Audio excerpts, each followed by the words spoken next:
আসসালামু আলাইকুম সবাইকে। আশা করি সকলেই ভালো আছেন। আয়া পড়ছি নতুন আরেকটা ভিডিও নিয়া। এই ভিডিওতে দেখাবো কিভাবে পিজ্জা সহজেই ঘরে যে উপকরণ আছে ওগুলোতে পিজ্জা বানানো যায়। তো দেখতেই পারতেছেন এখানে একটা কাঁচের বাটি নিয়ে নিছি। বাটির মধ্যে হাফ কাপ মানে হইতেছে কুসুম গরম পানি দিছি। দেওয়ার পরে ওইটার মধ্যে চিনি দিয়ে ভালো করে মিক্স করছি। মিক্স করে ভালো করে এই যে দেখতে পারতেছেন এখানে আবার 1 কাপ না 1 চা চামচ ইস্ট দিছি। ইস্টটা ফুলার লিগা ভালো করে নাড়াচাড়া কইরা তারপরে ঢাকনা দিয়ে ঢেকে রাখবার পারবেন। আপনারা যদি র্যাপিং পেপার দিয়ে র্যাপ করে রেখে পারছেন 20 মিনিটের লিগে তাও রাখবার পারবেন আপনার ইচ্ছা। তো আমি দেখতে পারতেছেন ভালো করে নাড়তেছি যাতে তারা মানে মিক্সড হয় সুন্দর করে।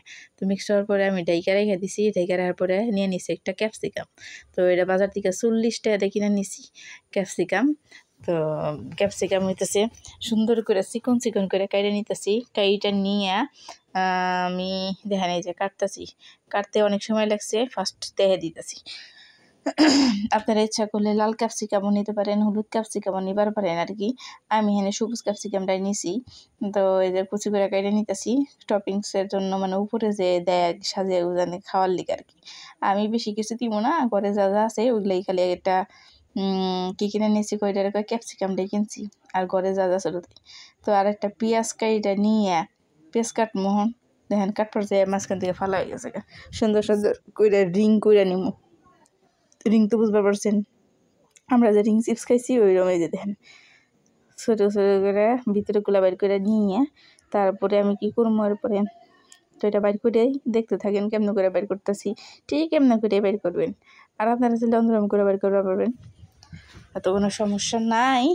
তো তারপরে দেখেন আরে শেষ নাকি, আচ্ছা দেখতে থাকেন বয়ে থাকে কতক্ষণ, তারপরে আবার কথা কমনি। এই যে দেখেন পড়ছি 2 টুকরা গোস্ত নিছি, গরুর গোস্ত।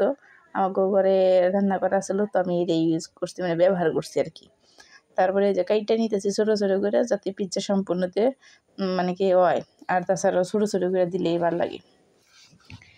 এরা আপনার ইচ্ছা করলে অনেক কিছু ইউজ করতে পারেন। তো এই দেখেন পিজ্জার ভিজা রাখছিলাম 20 মিনিট। 20 মিনিটের মানে কমই, কিন্তু 15 থেকে 20 মিনিট ভিজা রাখলে ফুলে ভালো। তারপরে যে দেখছেন একটু ফুলে গেছিলো, আমি নাড়াচাড়া করে নিলাম। এখন এটার মধ্যে ময়দা ছাইকা নিয়ে সুন্দর করে 1 কাপ ময়দা এটার মধ্যে দিছি। দেওয়ার পরে যে এরকম স্টিকি থাকবো, তখন মনে করবেন যে ঠিক আছে পিজ্জার তো। তারপরে কী করবেন, হাতটা ভালো করে ধুয়ে আইবেন, একটু হাতে তেল লাগিয়ে নেবেন, নাহলে আবার মতো নিয়ে ভুলবো। আমি আর ধুয়েছিলাম কিন্তু হাতে তেল লাগাইনি, যার কারণে আবার ওই একই অবস্থা, হাতের মধ্যে আটকে ধরছিল। তো আপনারা এই ভুলটা করবেন না। এই যে দেখেন হাত ধুয়েছিলাম কিন্তু আবার হাতের মধ্যে আটকে ধরছে। তেল দেওয়ার পরে আর হাতে আটকে ধরে নেই। তারপরে আমরা যে তেল দিয়ে সুন্দর করে নিচে একটু তেল দিয়ে রাখবো, উপরে একটু তেল দিয়ে এমনি করে হাত দিয়ে সুন্দর করে চাপিয়া আবার কতক্ষণ থেকে রাখবো, 4-5 মিনিট, কয়েক মিনিট জানি রাখছিলাম। কতক্ষণ থেকে রাখবেন। রাখার পরে এই যে একটু রাখছিলাম ফুল একেবারে টুপো হয়ে গেছে। তারপরে এই যে দেখছেন পিজ্জা সাজিয়ে নিয়েছিলাম। আল্লাহ হাফেজ।